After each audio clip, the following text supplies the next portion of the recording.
Salut les aventuriers! Cette semaine on part en voyage et je vous emmène... mais vous allez voir! Allez! Hello, moi c'est Margot et elle c'est Hermione. Et là la petite dernière c'est Nimeria. Ça fait maintenant plusieurs années qu'on vit et voyage en camping-car. Sur cette chaîne, je partage avec vous mes voyages et toutes sortes d'aventures. Alors on est à J-5 avant le grand départ. Aujourd'hui je vais rejoindre CC, un collègue qui va m'aider à faire les plaquettes et les disques de frein. Et on va aussi regarder parce que j'ai ma fenêtre côté conducteur. Hier j'ai essayé de l'ouvrir, elle est tombée dans la porte. Donc j'ai réussi en démontant toute la portière à remonter la vitre. Mais je voudrais être sûre que elle fonctionne correctement et que ça va pas me refaire des trucs chelous. Voilà, allez c'est parti!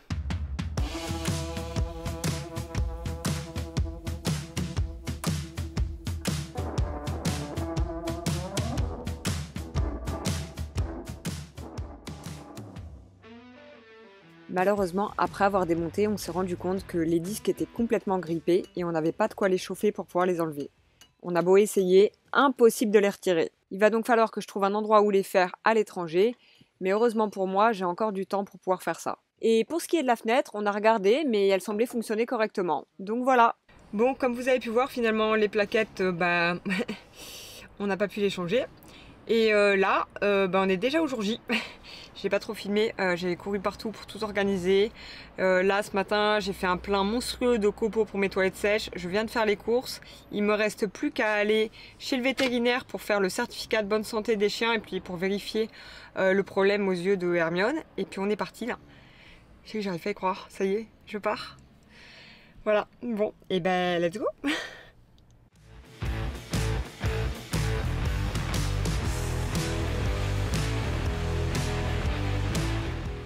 Alors ça y est, on sort du veto, j'ai les certificats de bonne santé, la pression dans l'œil de Hermione a rebaissé, donc ça c'est plutôt bon signe. Et Nimeria, elle a fait une dinguerie. Nimi, t'as fait quoi? Hein? Elle a fait caca. Elle a fait caca dans le local du veto. La honte. Elle est propre, elle fait jamais ça, je pense que c'est le stress. Mais voilà, on est tout prêt. Nimi, t'es prête? On y va? On y va. Donc voilà, hier soir je me suis arrêtée ici pour la nuit. Je suis entre Montpellier et Béziers grosso modo. J'ai pas conduit beaucoup parce que j'étais partie très tard. Là je vais passer la frontière espagnole aujourd'hui. Alors je dois rejoindre donc le sud de l'Espagne. Le truc c'est que la région de Valencia a subi de grosses inondations la semaine dernière. Du coup je vais pas passer par Valencia, ce qui me fait un gros détour. Je vais passer par Madrid en fait, parce que l'autoroute là-bas à Valencia c'est complètement bloqué et ça a l'air dangereux. Et si ça l'est pas, j'ai juste pas envie d'être dans des bouchons et de gêner les gens. Il y a peut-être encore, il y a sûrement encore des voitures de secours. Ça a l'air compliqué quoi.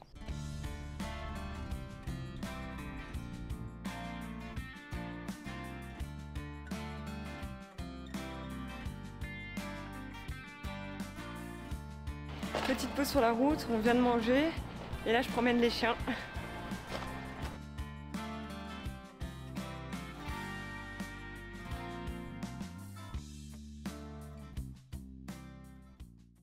On est en Espagne! Wouh! Espagne! Allez! Donc maintenant qu'on est en Espagne, là je vais essayer d'aller me renseigner par rapport à ce qui se passe à Valence, voir s'il y a une possibilité quand même de prendre une route plus courte que Madrid ou pas. Et pour ça, là, je vais m'arrêter sur une aire d'autoroute pour voir avec des routiers ou avec d'autres voyageurs s'ils ont des infos. Voilà, voilà. Bon, alors je viens d'aller demander à un routier et il m'a dit que Valencia c'est fermé pour les poids lourds. Donc moi je suis pas un poids lourd, donc a priori je devrais pouvoir y aller, mais il a l'air de dire qu'il faut que je passe par Madrid. C'était un polonais, donc la discussion n'était pas facile au niveau de la langue. Mais je pense que je suis obligée de passer par Madrid. Bon, reconfirmation, je suis passée dans une station-service et la dame m'a dit que Valencia c'est mort, que c'était fermé, donc je pouvais pas y passer. Donc voilà, go détour par Madrid, cette fois-ci c'est sûr. Voilà, j'espère qu'à Valencia ils vont retrouver une situation stable rapidement et qu'il n'y aura pas plus de morts que ce qu'il y en a maintenant quoi. Allez. J'ai repris la route, mais petit à petit, les conditions météorologiques se sont légèrement dégradées. Bon, on panique pas, mais je viens de glisser sur une grosse plaque. Une légère sensation de flottement-glissement. J'ai mis sur le GPS une aire de camping-car qui a l'air pourrie. je vais m'arrêter pour la nuit là-bas parce que entre la pluie, la fatigue et tout, c'est plus prudent je pense. Et la nuit va bientôt tomber. Franchement comme ça a l'air de rien, mais là moi j'ai cru mourir. Je voyais strictement plus rien, ça m'a paru super long.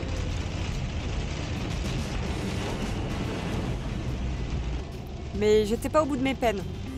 Parce que j'ai voulu ouvrir la fenêtre pour enlever la buée et en fait elle est à nouveau tombée dans la portière. Impossible de la remonter. Il pleuvait, j'avais froid et je me prenais plein d'eau dans la gueule. Sans compter que sur l'autoroute je pouvais pas vraiment m'arrêter tout de suite et que j'avais vraiment peur qu'une voiture me refasse le coup de la douche comme avant.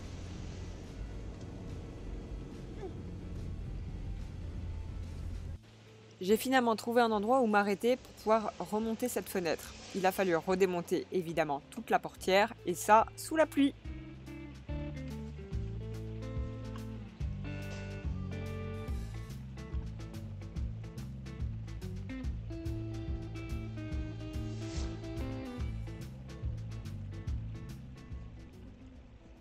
Bon, voilà, j'ai réussi à remettre la fenêtre.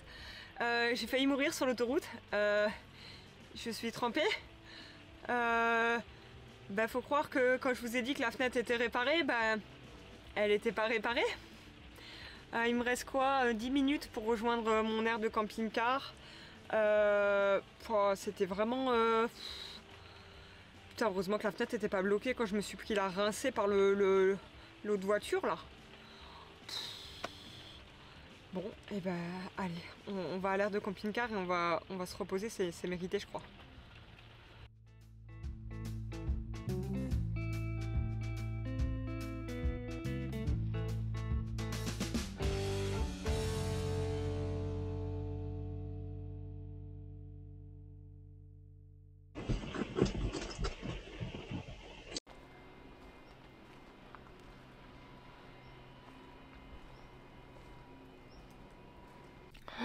Mon Dieu, en 4 ans de vie nomade en camping-car, j'ai jamais vu un spot aussi horrible.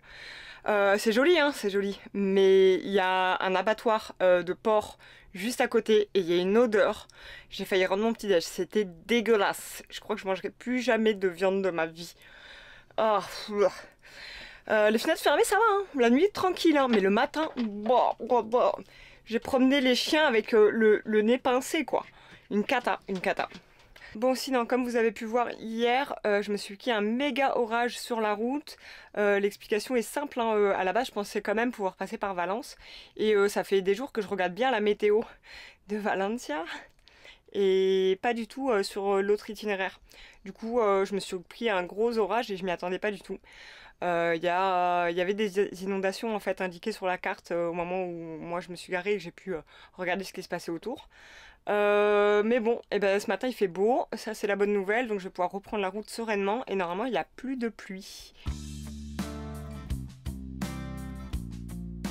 Bon, globalement pendant les 2 jours suivants je n'ai fait que rouler, alors on va aller directement au 5e jour.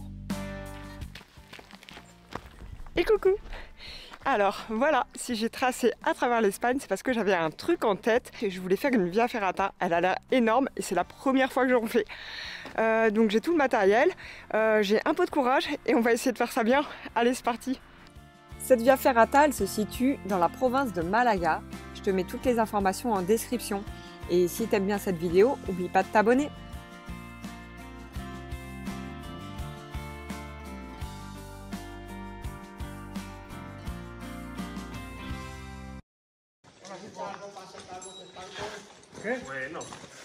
Alors la première partie de la Via Ferrata, c'est de traverser une sorte de grotte comme ça. Il y a une partie où je sais qu'il va y avoir un peu d'eau. J'espère que je ne vais pas trop mouiller parce que je suis moyennement équipée pour l'eau. Ça me fait flipper parce que les gens là-bas, ils sont full équipés combi, comme s'ils allaient faire de la plongée. On verra bien. Voilà, c'est parti.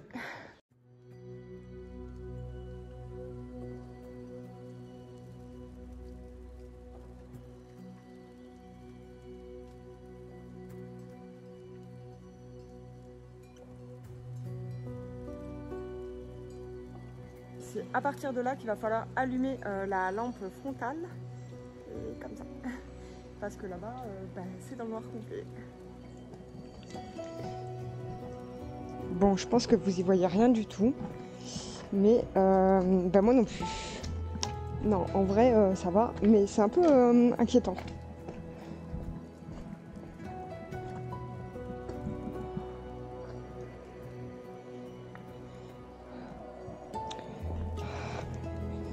Il y a un groupe devant moi.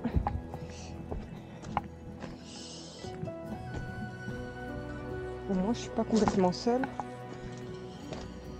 Mais bon, ça risque d'être un peu galère après. Je vais passer par où là? Ça y est, ça commence. Hop là.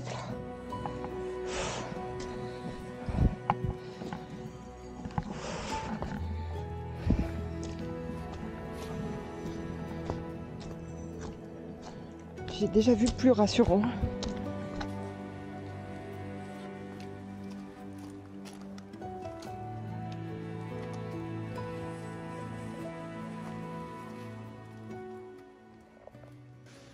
Je vais me descendre par là, puisque ici c'est compliqué. Ça glisse vachement en fait. Je crois pas que je pourrais remonter par là où je suis descendue. Donc j'espère que je vais être capable de la faire, cette via ferrata, parce que je peux pas repartir dans l'autre sens. Ou avec beaucoup de difficultés, je pense. Ouais, c'est reparti. À ce stade, je commence à trouver ça vraiment bizarre parce que sur le topo, ça avait plus l'air d'un tunnel, l'espèce de grotte, et là ça devient long et ça a l'air vraiment difficile. Et je suis arrivée devant ça. Et ça, c'est clairement pas de mon niveau.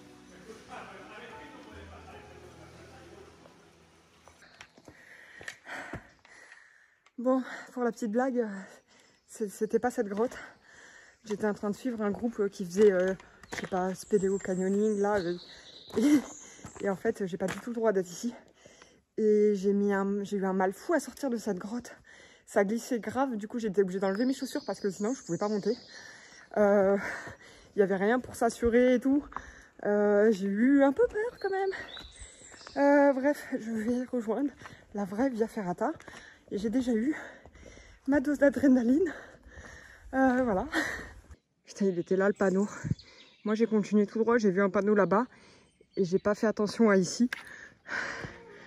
Alors que c'était bien écrit. Voilà. J'ai perdu beaucoup trop de temps sur la route, il est déjà 11 h quasiment. Alors que la Via Ferrata, elle fait 40 minutes et que je suis partie, il n'était pas 10 h. C'est n'importe quoi. Ça, c'est le vrai tunnel. Je suis contente. J'y suis. Bon, souhaitez-moi bon courage.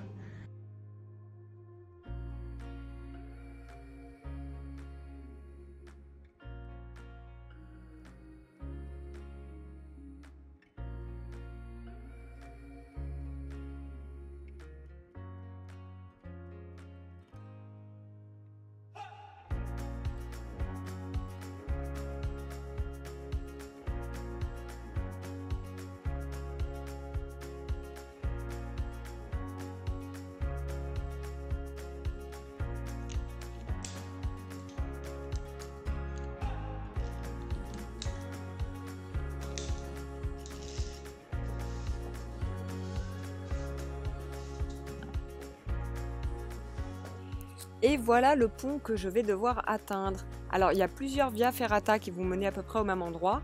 Là-bas, le long du barrage, il y a une échelle qui permet de monter de tout en bas jusqu'en haut. Et sur la droite, là on longe et après il y a aussi une échelle qui permet de monter le long du barrage. Et moi je vais prendre l'autre option.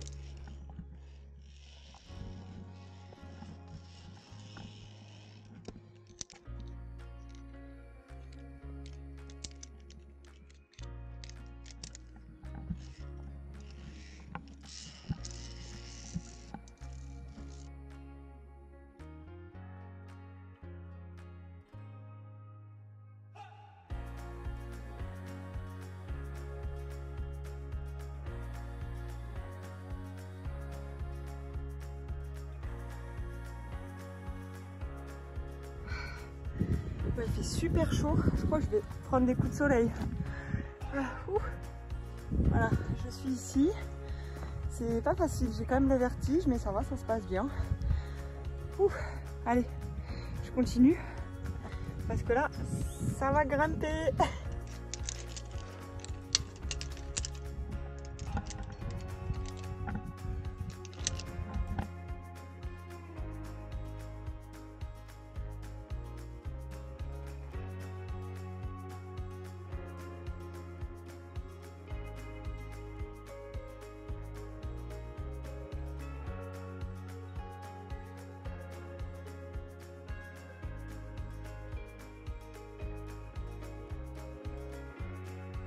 Désolée maman, tu peux avancer de quelques minutes la vidéo?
Et voilà, j'ai réussi. Alors, petites informations complémentaires, le pont il est suspendu à 75 mètres de haut et plus vous êtes au milieu, plus ça bouge.